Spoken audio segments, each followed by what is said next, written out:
You're listening to the Art and Business of Writing podcast.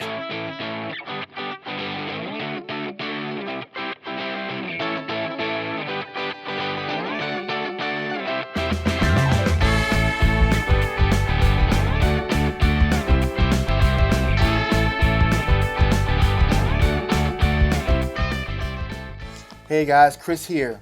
Are you still on the fence about writing that book or submitting those stories to editors? Or maybe you've written your book but need help promoting and marketing it. Boy, do I have you covered. My new book, The Art and Business of Writing, a practical guide to the writing life, addresses everything from how to start to how to sell. Download a sample chapter from my website, www.chrisjonesinc.com, and under the book tab, you'll find a sample chapter there waiting for you to download. Or you can buy it on Amazon in paperback or Kindle. If you've already read it, don't forget to leave me a review on Amazon. I'd love to hear your thoughts.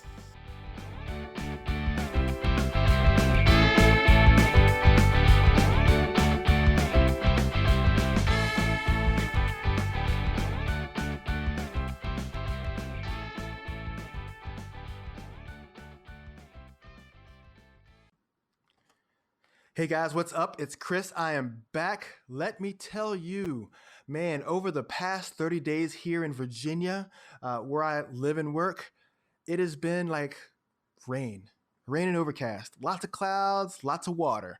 I felt like I was living in Seattle or even Binghamton, New York, these places that are just so used to cloudy, gloomy, overcast days.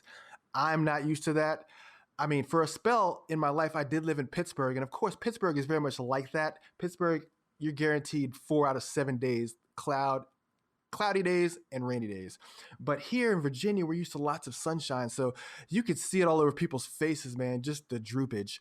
But yeah, so Tuesday, we went from 65 and rainy to Wednesday, which was crystal clear skies, sun out, 89 degrees.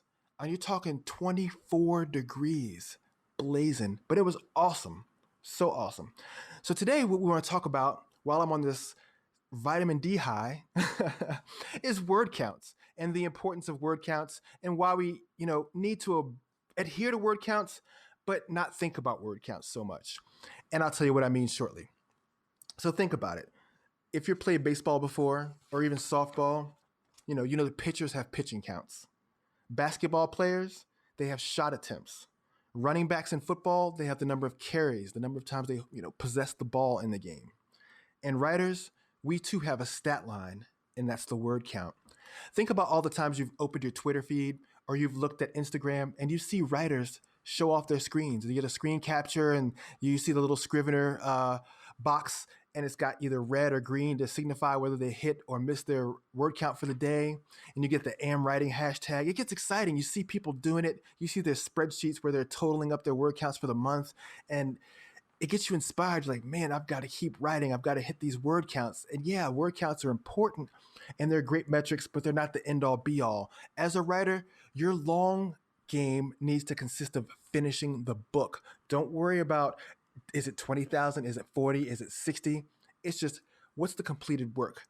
Get there. How do I get to the completed work? Let the book have a voice. Let it breathe. I'm a big, big fan of that because when I wrote The Art and Business of Writing, I overwrote the book, and I did that intentionally.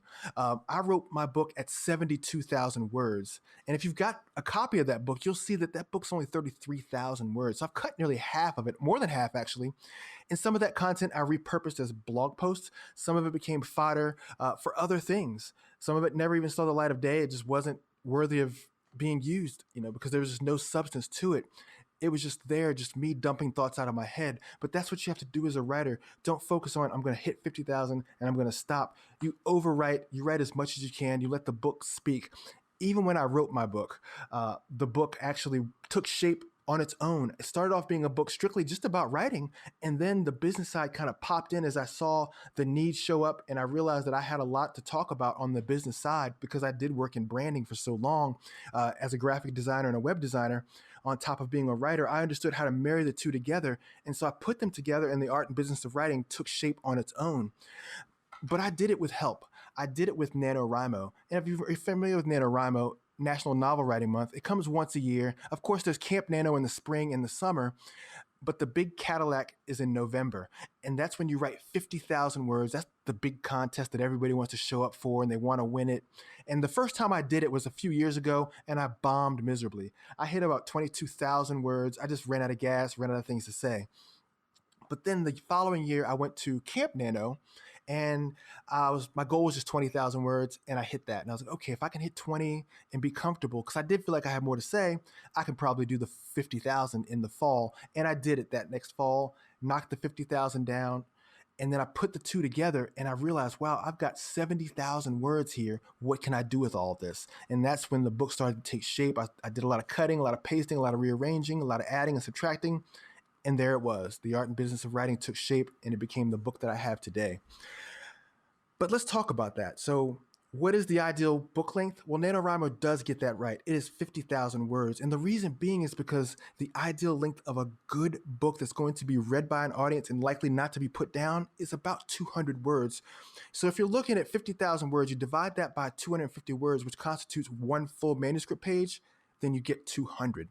And that's the sweet spot. So trying to hit that 200 sweet spot for a book gives you a nice thick spine, gives you a book that's got some substance and it feels real and it competes with other books of its type. So think about that.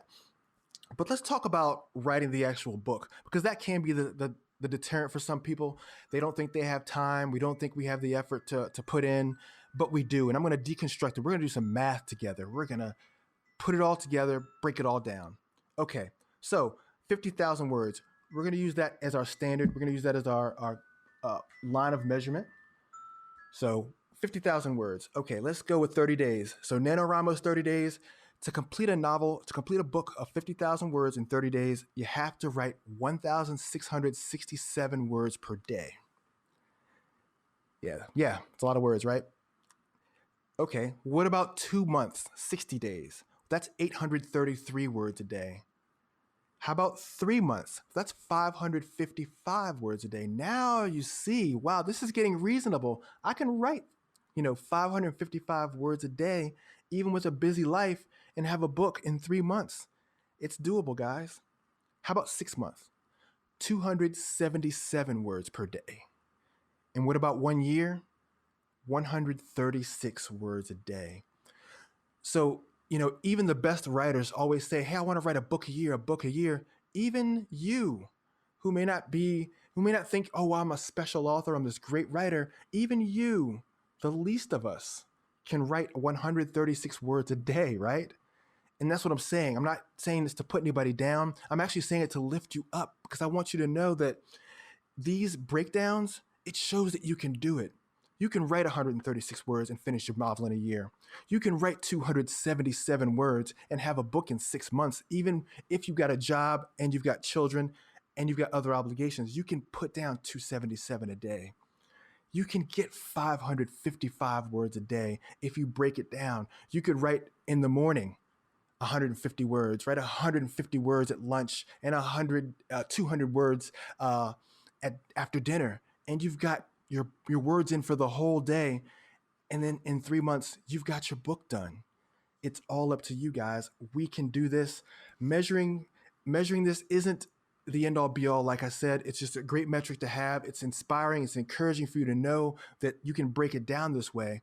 But at the end of the day, it's the finished book. Because sometimes you don't need a book that's 50,000 words to convey your message. Some of the best books in the world aren't even that long. I've read some amazing books that are very short, and I'm going to tell you which ones they are. So here are a couple of my favorite books, and they're not long books at all, but they have a profound impact on me as a person and in my life. The Present by Spencer Johnson, 109 pages. Of Mice and Men by John Steinbeck, 112 pages. Running with the Giants by John C. Maxwell, 160 pages.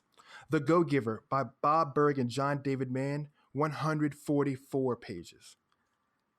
I tell you this so that you don't overthink word counts, that you just let the writing speak, let the book dictate where it wants to be.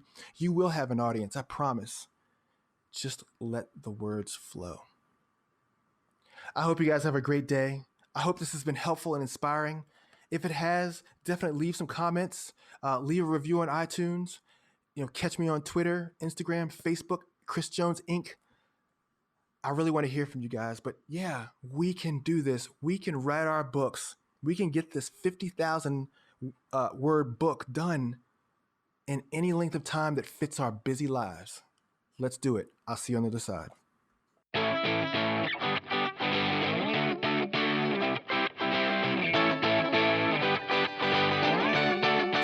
Hey, guys, it's Chris again. If you're loving the podcast, slide over to iTunes or Stitcher and leave me a review. I'd love to hear how much you're enjoying these episodes, what you think I can improve upon, or if there are topics you'd like to hear about. I want to hear about those too. I'm all about growth, and I'm all about serving you.